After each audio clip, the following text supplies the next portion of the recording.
Translation, a weekly-ish exploration of one fellow's translation of the Christian scriptures, one chapter at a time. I'm Brandon Rhodes, and across the internet from me is the translator himself, Brandon Johnson. Hi, Brandon. Hey, Brandon. Are you ready to be clobbered by a clobber passage today? Yes. Well, I'm ready to do the clobbering. Yeah. Don't turn the other cheek to this bullshit. Yeah.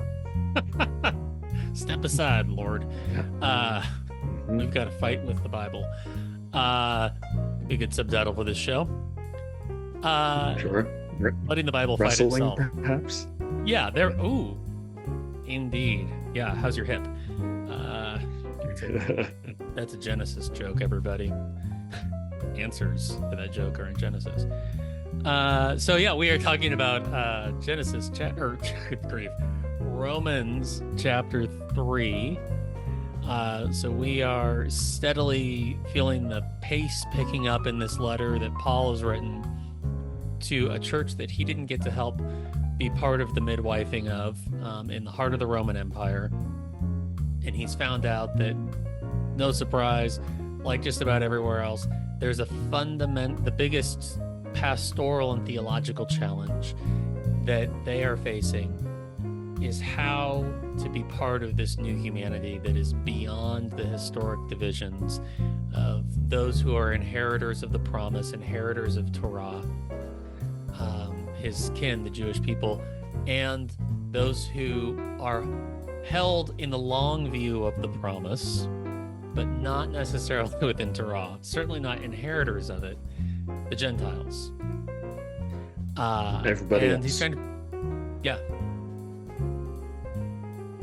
he's trying to figure out how to help them be one new community, one new belonging. And he's really laying out a big argument here about how to convey there is no supremacism within that new belonging. Yep. It is no insult or curse to be Gentile or Jewish. There is something holy in the story to both. Let's see. So what was the basic flow of the last chapter to catch people up a bit more granularly? Yeah. Last chapter? That was so long ago, Brandon. A whole I know. week.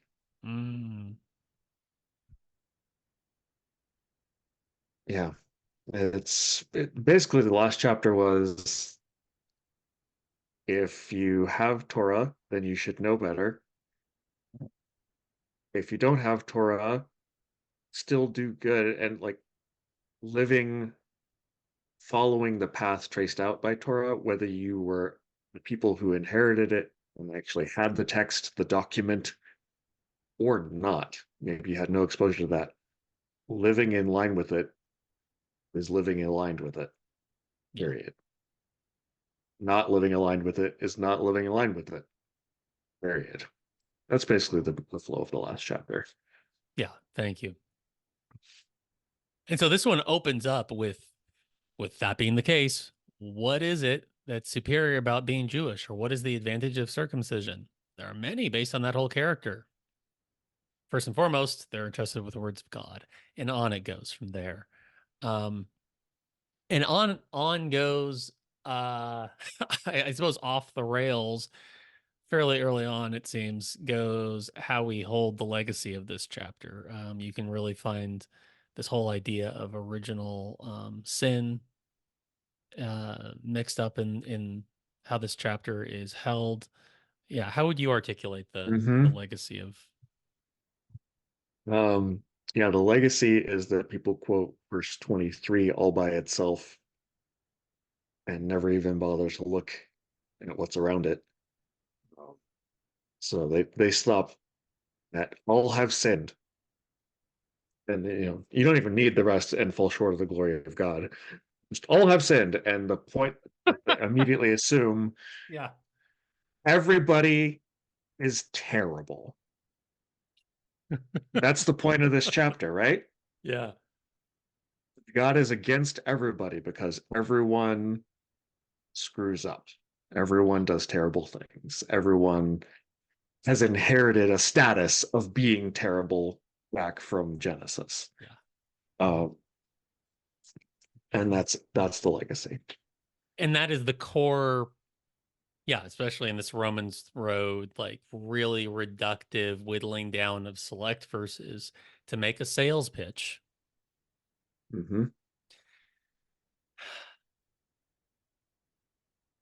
Yeah, that's just so sad and gross and disrespectful of the text and humans and Mm-hmm. God. It makes that single phrase in 323, all have sinned, into the core problem for God to resolve and the core problem for us to get out of.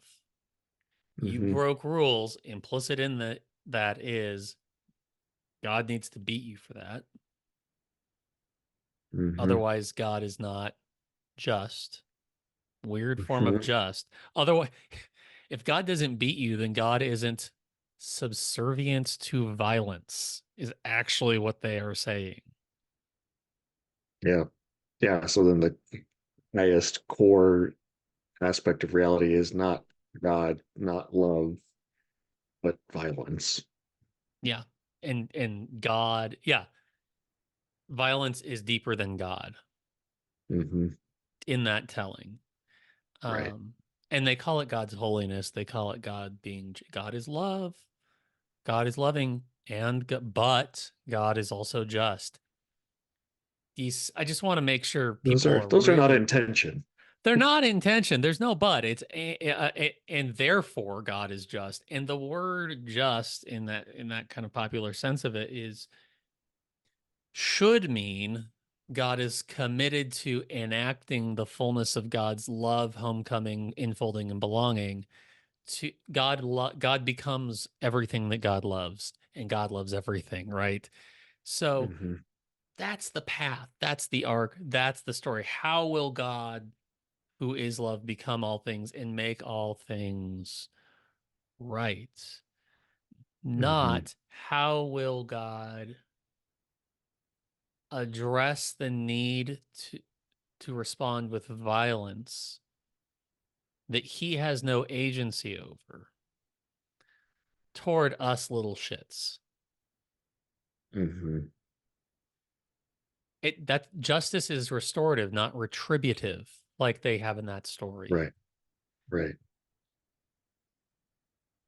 So, with that, kind of every episode giving that sort of prologue, Mm-hmm. because I think it's so important to do that in Romans because how much we've just hit the Yeah. shit out of each other with it Yep. and Yep. ourselves.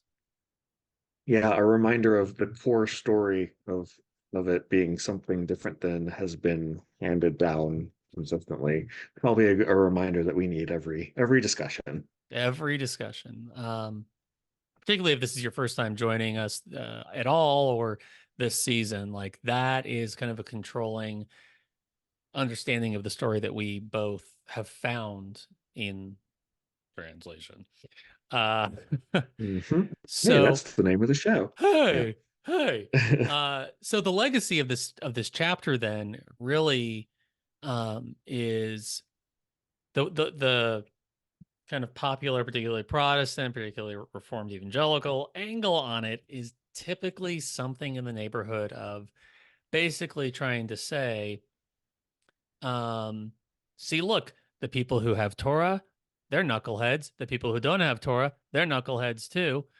Look, we're all knuckleheads, and therefore we're all objects consigned to destruction. We are all like it's trying to make this point that we are all screwed Mm-hmm. and terrible.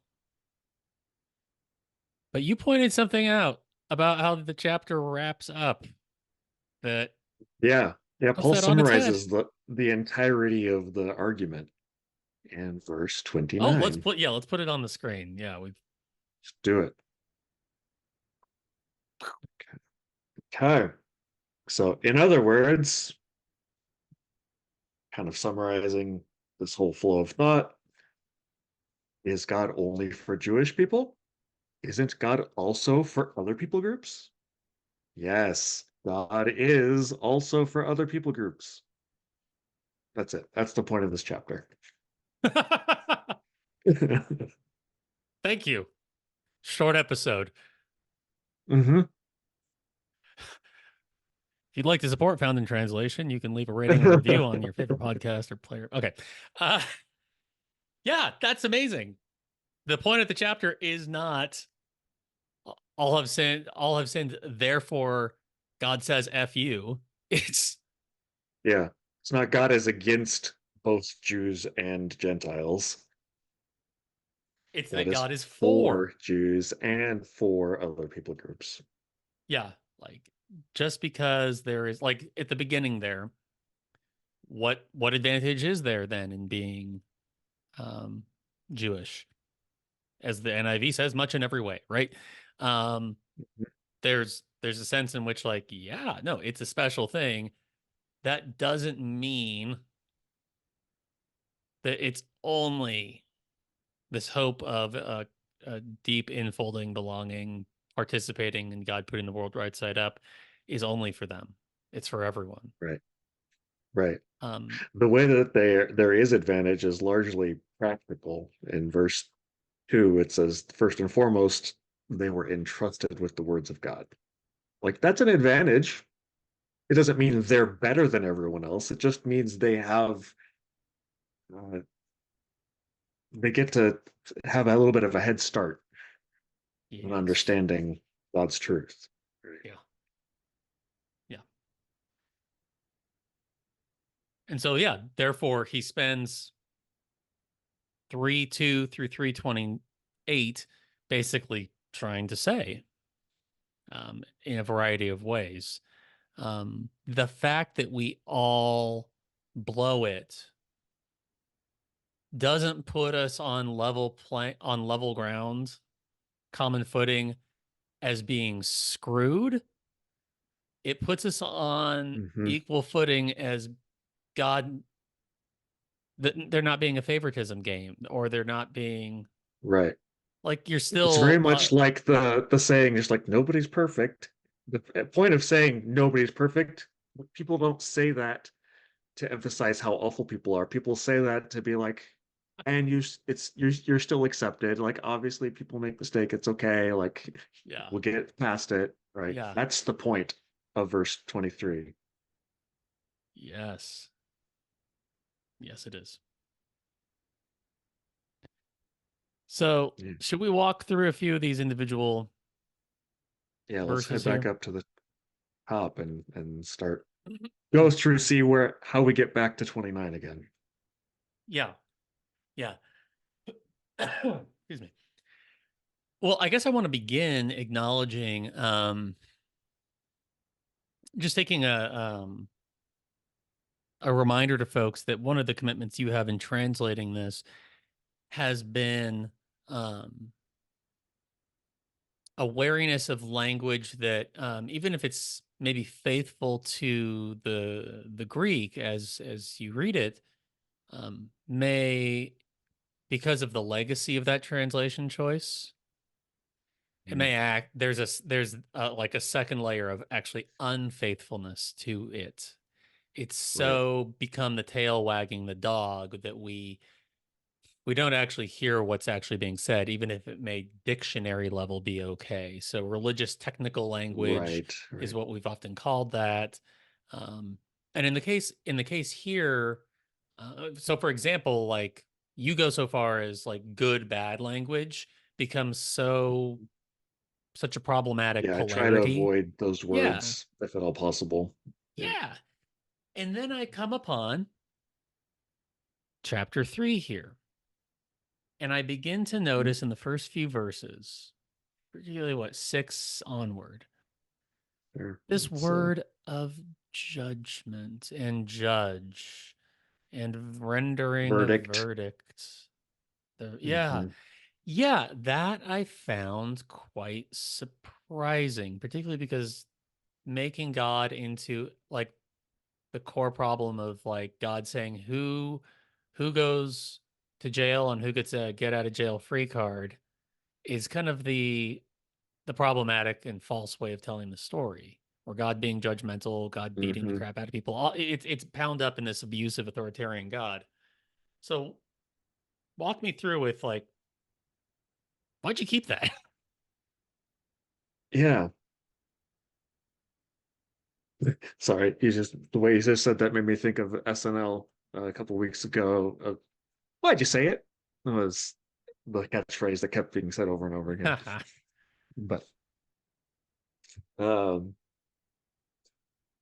yeah, trying to so at the like you said, the dictionary level, judge is fine there. Like it's not condemning. That's not the kind of judging we're talking about. Not looking down on people like I'm judging you.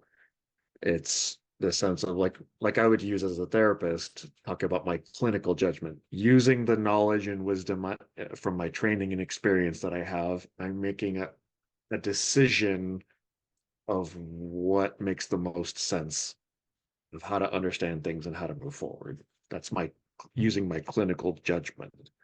It's not saying that like I'm looking at my client and thinking they're awful, right? Yes. And I need to punish them into being better or something. That would be really weird. Um, we're not, I don't do conversion therapy. So, Thanks be to God. yeah.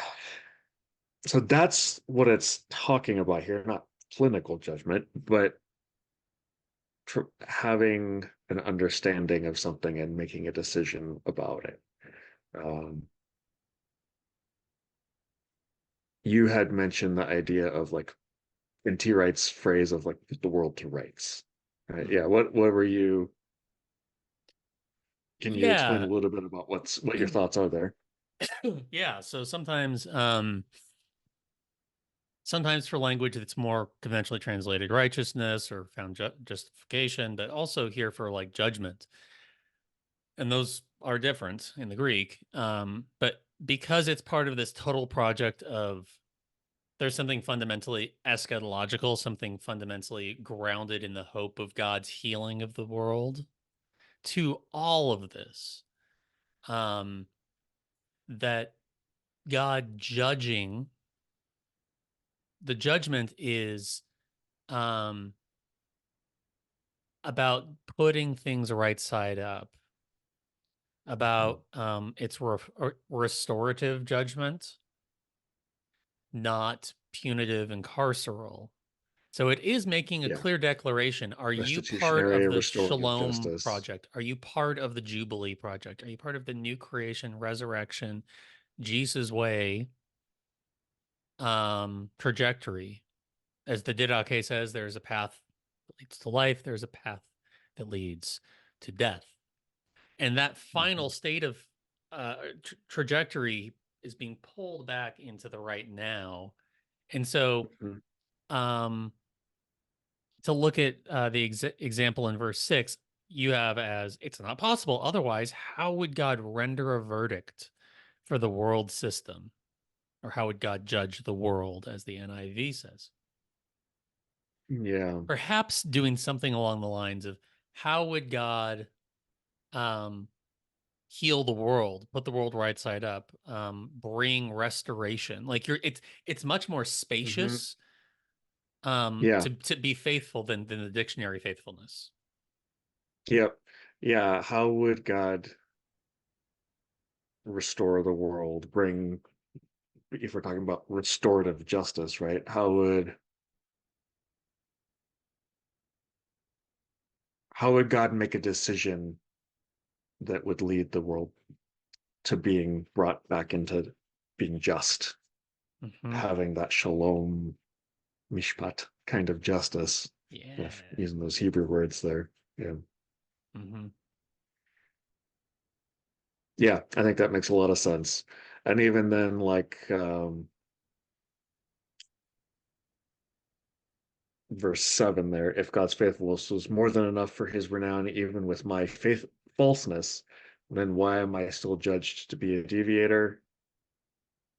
Again, it's not about like I think badly of you, it's why am I still determined or found or understood to be a deviator? Yeah. Um, Yeah. is that kind of a judgment call, not condemnation. Yeah, slam down the gavel. Right. Yeah. So yeah, I acknowledge the difficulty you have in this project, particularly in Paul, where Yeah. so many every god dang word has become a religious technical term and clicked into a tight narrative of an authoritarian crisis. Hmm. Yep. An authoritarian opportunity for violence. Yes. Uh, So yeah, yeah. let's continue our way through this chapter, leading up again to 329 of like we're all in this together in God's mercy, not God's condemnation. Mhm. Um, and we do stub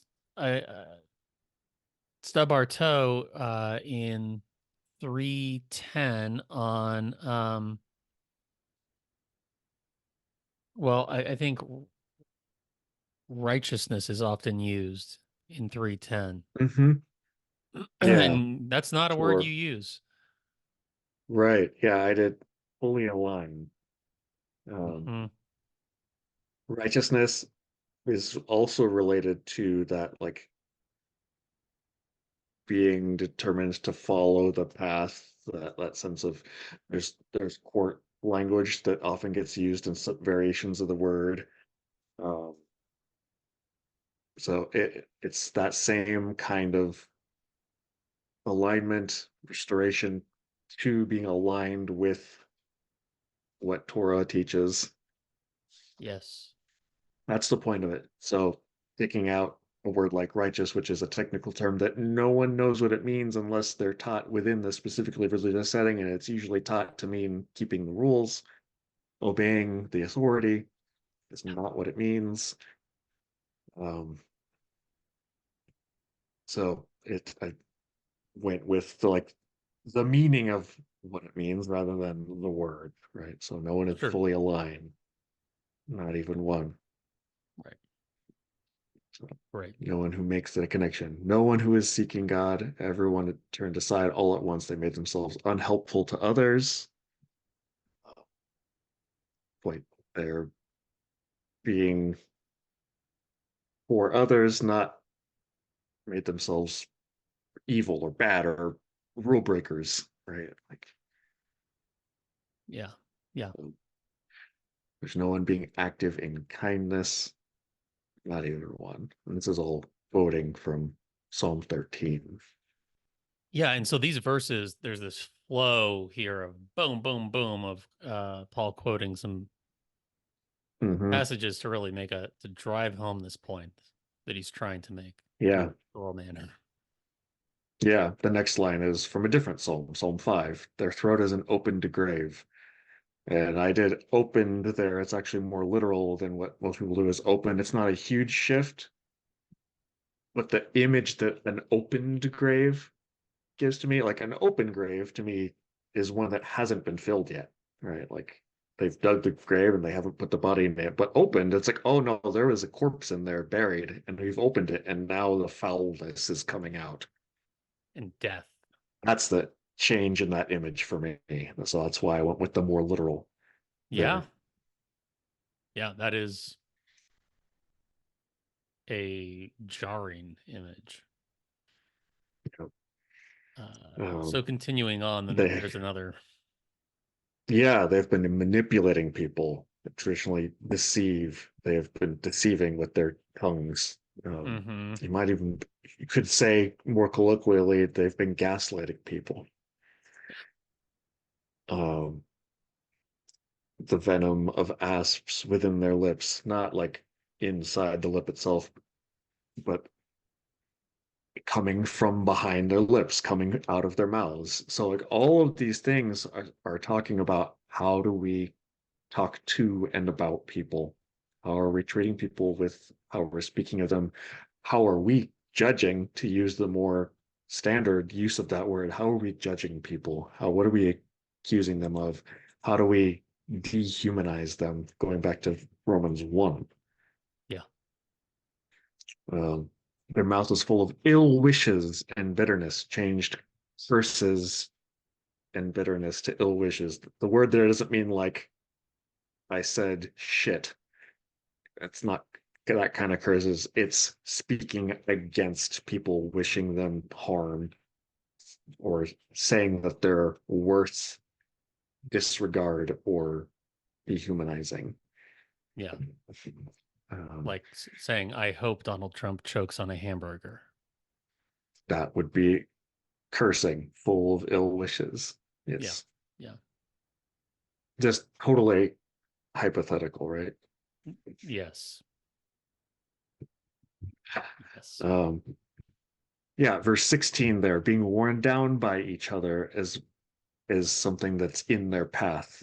Um, Typically is translated just as ruin, but that's not the full meaning of that Greek word. The Greek word there is prima, and it really is this sense of being pressed, two things being pressed together so that it's worn down, rubbed apart, like eroded away. Yeah. Um, So put all this together, and yeah, what Paul's trying to get at is what? speaking and treating each other badly is a problem. Mm-hmm. Um, None of this is just like an inherent state of being human. This is all, what are we doing towards each other? Are like, it's the opposite of loving our neighbors, is what this like sequence of things is describing. And if part of his goal here is to kind of like knock the the Jewish followers of Jesus in Rome off any sense of high horse or um whatever, like it's almost like he's trying to say, look, yeah, you have Torah, that's really special and important, and it even testifies against us, all of us, that we are all disposed to gaslight, wish ill will. Mm-hmm. um like we're all, like Torah itself tells us that we're all knuckleheads too. There's no supremacism in this sacred gift and Right, dignity right. of being Jewish. Mm-hmm. We're all on this equal playing field of being prone to wander. Lord, I feel it. Mm-hmm. Yeah, I'm noticing that the, the collection of quotations here often used to strengthen that idea of 23, all have sinned, right? Like, and therefore everyone's terrible and deserves to be punished, which it's all describing people being false accusers and speaking badly and treating each other badly as being a problem. And somehow we have taken the point of this chapter as we need to do that. We need to convince people that they're awful. That's our job as Oh my God. evangelistic Christians, is convince you that you're bad. Yeah, yeah, What? yeah. The good news is you're really a piece of shit. Mm-hmm. And God is saying Yeah. that to you in love. Yeah. Okay. Yeah. We've said it before. We'll say it again. That is the role of the false accuser, of devil, Yeah, not of the advocate, the Spirit of God. yeah, yeah. Oh man, what a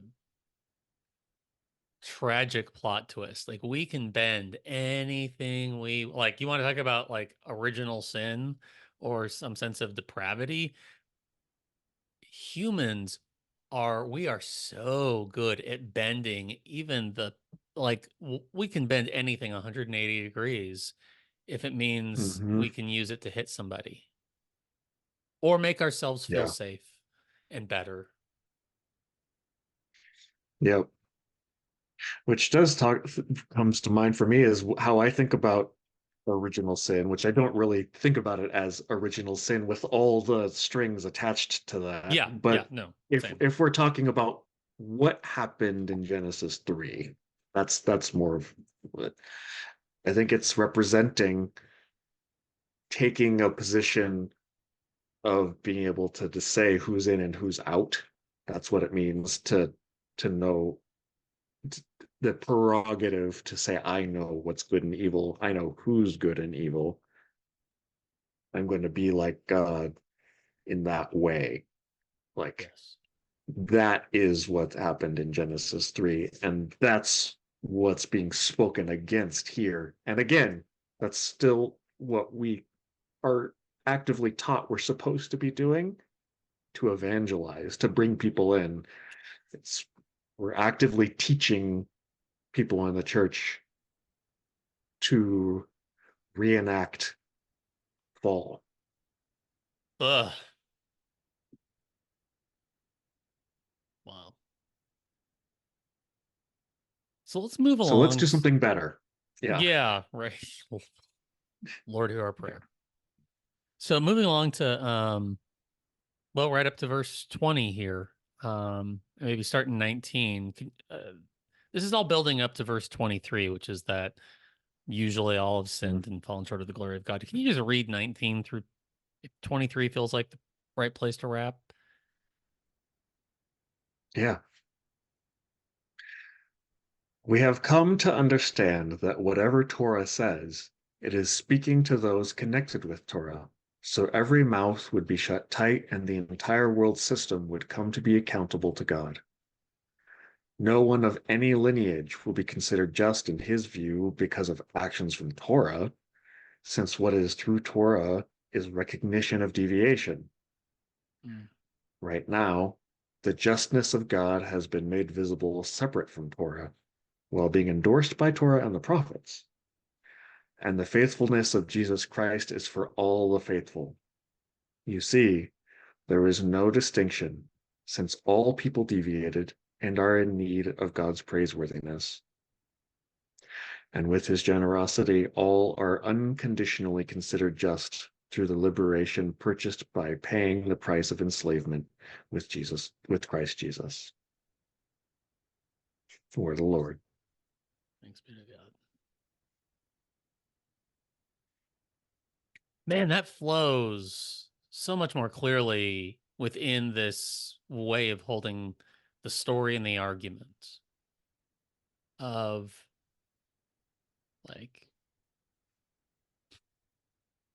like whatever Torah says, it's so every mouth would be shut tight and the entire world system would come to be accountable to God. He's sort of saying Torah doesn't just consign everyone else as deviators. It's actually doing a pretty good job of making everybody exposing everybody as deviators. Like Mm-hmm. it's kind of making Yeah, what should be an uncontroversial point, but it's not an object of supremacism. right. Even the every mouth will be shut tight is not just a shut up and sit down kind of attitude. It's specifically referring to the quotations we just looked at. The throat is an opened grave. Oh, all of those, yeah, Manipulating those people with their passages are all about tongues, the like venom of bad ass crap. with their lips, the mouths is full of ill wishes and bitterness. It's stop talking badly about each other and to each other. That's what it's referring to shutting their mouths tight about. Yes. Yeah. Yeah. Context matters, people. It sure does. Yeah. So there it is in verse 20. Um typically it's since is this the ESV? Since through the law comes knowledge of sin. And you have since what is through Torah is recognition or understanding of deviation. Mm-hmm. Can you elaborate on that contrast? Yeah. Yeah. It's it's supposed the way the argument normally goes, where it's translated as through the law comes knowledge of sin, is we break the rules and then it makes it really clear how sinful we are. Yeah. That we were already sinful, And the law is just trying to highlight it in such a way that we can be aware of the fact that we're already sinful by making it clear that we misbehave. Yeah. Yeah. And often that's Um, used as like a cosmic law. It's actually a de-Judaized. right. Yeah. Yeah. It's not about the Torah, which is what it's actually talking about, but in the ESV and others, it's not just the ESV. But when it gets translated as laws, it's like sense of the way God has ordered the universe. mm-hmm. Um, but it's not about part of what helped me recognize this is having gone through Hebrews before I translated this, where it Mm. talks about how the purpose of uh, Torah really is to help, not Torah specifically, even more specific than that. The purpose of the sacrifices was to keep bringing attention back over and over to this is the path. Here are the ways that we're straying from the path. Let's remember and have that reminder be what calls us back to the path. Yeah. Yeah. And so that's the same thing here because it's about being reminded that straying from Torah is deviation, is straying. That's what the point of this is here. It's not about you're only considered to be good if you follow all the rules, and it's impossible to follow all the rules, therefore you're bad. Right. Yeah. Um, Another piece of this verse that's worth pointing out is that my translation of no one of any lineage versus the ESV has no human being, or the NET just has no one. Um, there's a Greek word in there that's sarx, traditionally flesh. Other times, like it's often used flesh in the sense of like flesh and blood, like a family group. That's what it Yeah. means when like flesh of my flesh and bone of my bone, Adam and Eve, or uh, become one flesh. It's not talking about some magical sex being a spell that changes the core of your being. It's talking about literally like you become flesh and blood, you become family.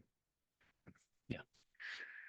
Um, and that's what it is. That's where I have lineage here. It's no one of any family group, Jew or Roman or Greek or whatever, um, will be considered just based on aura. It's it's something bigger than that. Yeah. Yeah. Strange that they it's suspicious, the word flesh is off sarx is um I think we'll see it more and more in Romans here. But because it's so often used to mean something fundamentally broken in our materiality or That's how it's often some understood, weird yeah. lusty energy in us. Which is almost Um never how it's used. When it is talking about like bad behavior, it's almost always about hostility and yeah. violence, but and Yeah. So greed. the domination way of reading the Bible, boy, that's the concise way I should have been saying it this whole time. The domination Bible um Mm-hmm. is never shies away from like, yeah, flesh, it's your friggin' flesh. Like they love it. Mm-hmm. The one time where it's absolutely clearly, if it's going to mean anything, it's going to be acknowledging the racial reconciliation thing that Paul is all about in this letter. They don't even include it. They omit a Greek word because, well, wait a minute, Paul isn't talking about um, sex. Well, let's just cut Right. that. Right. Uh, yeah, They're there kind are of other telling ways on to word themselves. no human being or no one that Sarx is not the best way to do that. Right. Yeah. Yeah. So good catch. Way to insist upon, like, hang on, hang on. don't dilute what Paul is saying here. Hmm. And I guess that brings us to 323-ish. Yeah. So if we're talking over and over this steady drumbeat of not assuming supremacy of any particular group, of racial reconciliation, there is no distinction Hmm. based on those kinds of differences, because all people have strayed from the path, all people have deviated, and are in need of God's praiseworthiness. God's praiseworthiness is the character of love and generosity and uh,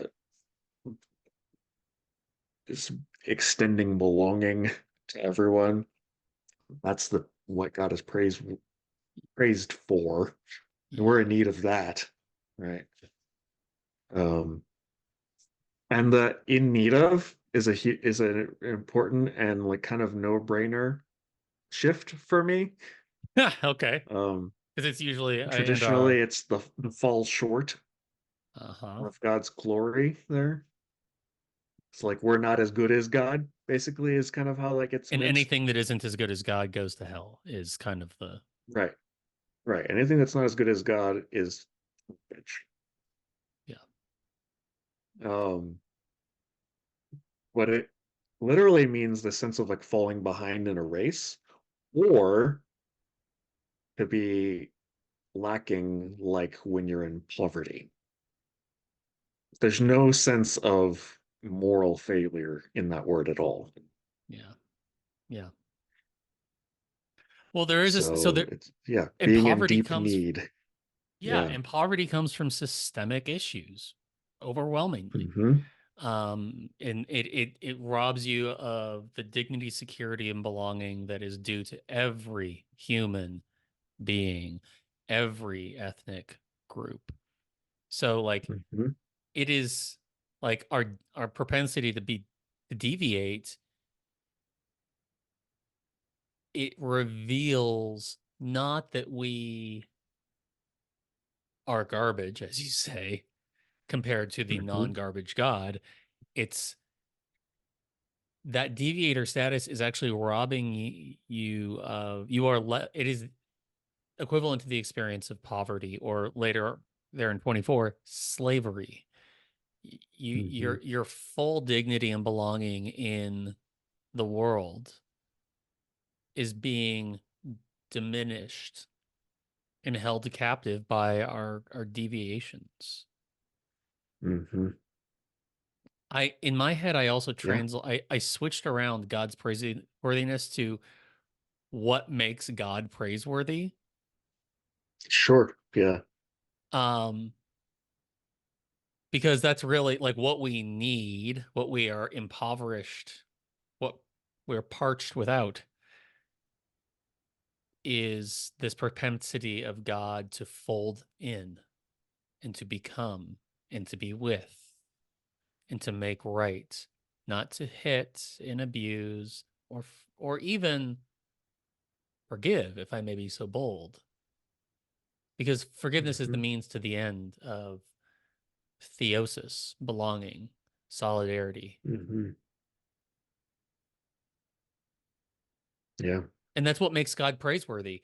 God's praiseworthiness, God's glory, God's righteousness is not power. It is not domination. It is not supremacy. Hmm. God is greater than that which the greatest thing you can think of, or whatever the saying goes. No, no, it's not like God is bigger. God is greater than Caesar. Yes, but not in the way that God is an even bigger asshole. Right. I mean, sneak peek to later in the book, it's Yeah. God's power transcends victory, transcends conquering. It's Yes. more than conquering, not as in like even more conquering than conquering, but something other than and better than. Yeah. Yeah. So yeah, I really enjoyed the work you did here, and that brings us like screaming into home base there on 29. Yeah. Yeah. So therefore, where is boasting? It's left outside. Check it at the door. Hmm. Is it through doing Torah, through actions? No. Instead, it's through a Torah of faithfulness. You see, we reason that a person being recognized just by faithfulness is separate from actions of Torah. In other words, is God only for Jewish people? Isn't God also for other people groups? Yes.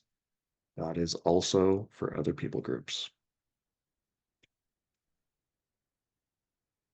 Yeah. Yeah. Yeah. It's So then do we counteract Torah by faithfulness? Absolutely not. Rather, we uphold Torah. So that was the point of Torah all along. mhm. Yep. Yep. Uh Romans is so much better when you get the Calvinists out of your head. Yeah. All things are yeah. Yeah, I don't really want them in there. So they're No. not welcome. No. Um well, I am grateful for this episode, understanding Paul's commitment to um overcoming the challenge of supremacism. It's the paradox of election, really, um, Mhm. in order to create a multi-ethnic people of God, Mhm. where our differences do not, through deviation, become divisions and destructions. Mhm. Um, Yeah. it's so much better news than God really hates you, right? Like, But he wants to love you so bad. So, okay, yeah. wipe left uh, Uh-huh. on that God. Um, yeah, well, thank you, everybody, for your company on this leg of the journey. The easiest way to support Found in Translation is to leave us a rating or review on whatever app or player you've been enjoying this on. You can, it's helpful whether you're on Spotify or Overcast or Apple Podcasts or YouTube, Facebook, whatever. Just hit the button, let other people know how to find the show. Damn algorithms.